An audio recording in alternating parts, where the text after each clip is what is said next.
Hello बच्चों, आप सभी का के इंग्लिश चैनल पर स्वागत है।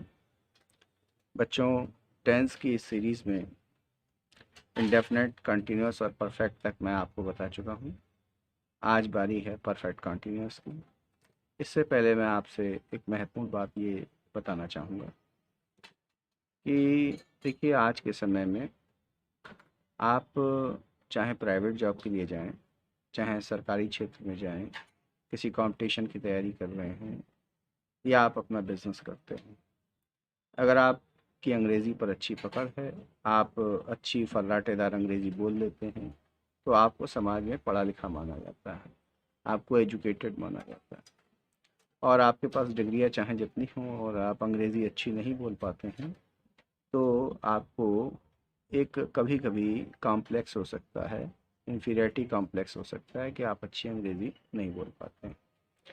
तो अगर आप लगातार मेरी वीडियोस देखते रहेंगे तो मैं ये दावा करता हूँ कि आपकी न केवल ग्रामर अच्छी होगी, बल्कि आने वाले समय में मैं आपको कुछ ऐसी वीडियोस भी बना करके दूंगा जिससे आपको बड़ी मदद मिलेगी कि आप अच्छी अंग्रेजी बोलने में समर्थ हो सकें।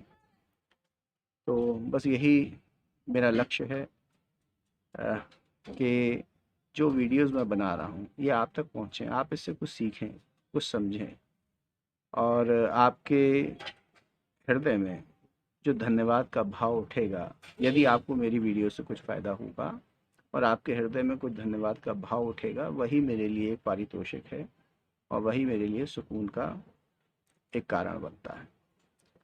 तो बच्चों, मेरी नितांत यही कोशिश है कि आप लोग सीखें, समझें। तो देखिए, आज मैं आपको परफेक्ट कंटीन्यूअस के बारे में बताता हूँ। देखिए बच्चों, परफेक्ट कंटीन्यूअस टेंस की पहले अगर हम पहचान को समझें, पहचान क्या है? कोई कार्य यदि किसी पर्टिकुलर टाइम से, पॉइंट ऑफ टाइम से, पीरियड ऑफ टाइम से लगातार चल रहा होता है वर्तमान में, तो वो प्रेजेंट परफेक्ट कंटिन्यूअस कहलाता है। जैसे कि सीता पिछले 2 घंटे से पढ़ रही है, और यदि यही कार्य भूतकाल में चला हो, किसी टाइम से किसी टाइम तक, सीता 2 घंटे से पढ़ रही थी, तो ये पास्ट परफेक्ट कंटिन्यूअस है। और यही अगर भविष्य में होता है कि सीता 2 घंटे से पढ़ रही होगी, तो ये फ्यूचर कंटिन्यूअस होता है। तो ये इसकी पहचान है कि इसमें रही है, रहा है, रहे हैं प्रेजेंट परफेक्ट कंटिन्यूअस के अंदर, प्लस टाइम ज़रूर दिया होगा कि कितने समय से कितने समय तक। इसी प्रकार से रहा था, रही थी, रहे थे अगर आता है तो पास्ट परफेक्ट कंटिन्यूअस होगा, प्लस टाइम भी इसके अंदर होगा। और टाइम और रहा होगा, रही होगी, रहे होंगे आदि शब्द आते हैं तो फ्यूचर कंटिन्यूअस होता है। जैसे वह 2 घंटे से पतंग उड़ा रहा होगा, वह 1990 से लखनऊ में रह रहा होगा, तो ये फ्यूचर परफेक्ट कंटिन्यूअस हुआ। तो ये बच्चों हो गई पहचान। आपने सभी ने छोटे क्लासेस से ही एप्लीकेशन फॉर लीव ज़रूर लिखी होगी अपने प्रिंसिपल साहब को, और आपने उसमें एक सेंटेंस आपको याद भी होगा, रटा होगा आपने, I have been suffering from fever since for last 3 days या सिंस लास्ट नाइट। ये सेंटेंस आपने ज़रूर पढ़ा होगा, सुना होगा, देखा होगा। कभी आपके मन में आया कि इसमें I have been suffering from fever for last 3 days क्यों आया, आई एम सफरिंग क्यों नहीं आ गया? आई एम सफरिंग में क्या कमी है? तो उसका कारण यही है क्योंकि इसमें आपने बताया है कि पिछले 3 दिनों से लगातार, यानी कि एक पीरियड ऑफ टाइम इसके अंदर सम्मिलित है, इसलिए ये प्रेजेंट परफेक्ट कंटिन्यूअस टेंस है और इसमें एम नहीं लग सकता, हैव बीन लगेगा। इसीलिए हम बोलते हैं I have been suffering from fever since last night या फॉर लास्ट 3 days। ठीक है ना? तो ये एक एग्जाम्पल मैंने आपको इसलिए दिया कि आप बेहतर तरीके से समझ सकें। चलिए अब बात कर लेते हैं कि इनकी अंग्रेज़ी हम कैसे बनाएंगे। ये तो हमने पहचान तो लिया कि हम, ये जो हमारे सामने कोई सेंटेंस आता है वो परफेक्ट कंटिन्यूअस है कि नहीं। अब इसकी अंग्रेज़ी कैसे बनाएंगे? देखिए, अंग्रेज़ी बनाने के लिए वही नियम है कि ही, शी, इट और एक वचन के साथ आप हैज़ बीन का इस्तेमाल करेंगे। और आई वी यू दे और बहुवचन के साथ आप हैव बीन का इस्तेमाल करेंगे। जैसे कि सीता पिछले 2 घंटे से पढ़ रही है, तो Sita has been, have been नहीं, Sita has been, she has been, he has been, Ram has been, लेकिन I have been, we have been, you have been, they have been, ठीक है, पीपल हैव बीन। तो जहाँ प्लूरल होगा या आई वी यू दे आएगा वहाँ हैव बीन लगेगा। ये प्रेजेंट परफेक्ट कंटिन्यूअस की बात हो रही है।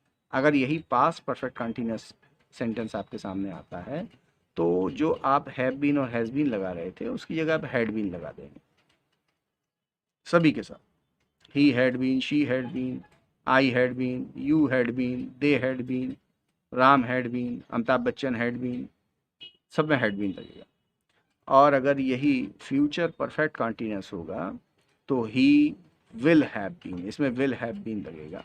ही will have been, she will have been, they will have been, I will have been, you will have been, Ram will have been, Sita will have been, Katrina will have been, सभी के साथ will have been लगेगा future perfect continuous.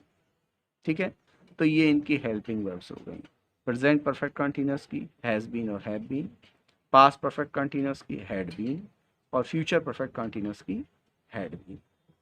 इसके बाद चूंकि ये एक perfect continuous tense है तो मैंने आपको बताया था कॉन्टीन्यूअस शब्द जहाँ आता है वहाँ पर आपको जब वर्ब की बात आती है तो वर्ब केवल आपको इंग वाली आईएनजी वाली ही इस्तेमाल करनी है। Playing, singing, going, running, beating, eating, sleeping, इंग वाली फॉर्म यूज़ करनी है। तो वेरी सिंपल। इसके बाद जो इसमें समय दिया होता है कि 2 घंटे से, 3 घंटे से, 1990 से, 4 बजे से, तो इसमें आप समय सबसे आखिर में लिखा जाता है वाक्य के और समय को लिखने से पहले आपको फॉर या सिंस का इस्तेमाल करना है। तो अब बात आती है कि फॉर कहाँ इस्तेमाल करेंगे और सिंस कहाँ इस्तेमाल करेंगे। देखिए, जहाँ पर पॉइंट ऑफ टाइम की बात होगी जैसे 5 बजे से, ठीक है, 1990 से, तो वहाँ पर आपको सिंस का इस्तेमाल करना है। जहाँ पॉइंट ऑफ टाइम की बात होगी, एक टाइम का पॉइंट दिया हुआ तो वहाँ पर आपको सिंस यूज़ करना है। और अगर पीरियड दिया हो, 4 घंटे एक पीरियड है, 5 वर्ष एक पीरियड है, तो पीरियड से पहले आपको फॉर का इस्तेमाल करना है। तो ये हो गया सिंस का इस्तेमाल और फॉर का इस्तेमाल। अब हम देखते हैं सेंटेंस बना करके। जैसे सीता 1 घंटे से खाना पका रही है, तो सीता हेल्पिंग वर्ब लगाइए हैज़ बीन, फिर आईएनजी वाली वर्ब लगाइए कुकिंग, फिर ऑब्जेक्ट लगाइए food. Sita has been cooking food. उसके बाद हम फॉर या सिंस लगाएंगे तो हमने देखा 1 घंटे से, 1 घंटा क्या है, पीरियड ऑफ टाइम है, तो आपको फॉर यूज करना। Sita has been cooking for 1 hour. ठीक है, मैं लखनऊ शहर में 2002 से रह रहा हूँ। अब 2002 देखिए क्या है, पॉइंट ऑफ टाइम है, तो I have been living in Lucknow since 2002। Okay, अब इसी को अगर हम पास्ट परफेक्ट कंटिन्यूअस में कन्वर्ट कर दें तो सीता जो हैज़ बीन हमने लगाया था, सीता 1 घंटे से खाना बना रही है को हम अगर ये कह दें सीता 1 घंटे से खाना बना रही थी, तो ये पास्ट परफेक्ट कंटिन्यूअस हो गया। Sita had been cooking food for 1 hour. और सीता 1 घंटे से खाना बना रही होगी, फ्यूचर परफेक्ट कंटिन्यूअस। सीता, बस हेल्पिंग वर्ब चेंज करनी है, बाकी सब वैसे ही रहेगा। Sita will have been cooking food for 1 hour. Clear. इसके बाद अगर नेगेटिव की बात करें तो जो ये has been, have been, had been, will have been, shall have been जो भी है, इसके बीच में आपको नॉट इंसर्ट कर देना है। सीता 1 घंटे से या सीता 2 घंटे से नहीं पढ़ रही है, Sita has not been studying for 2 hours, has not been आ जाएगा। मैं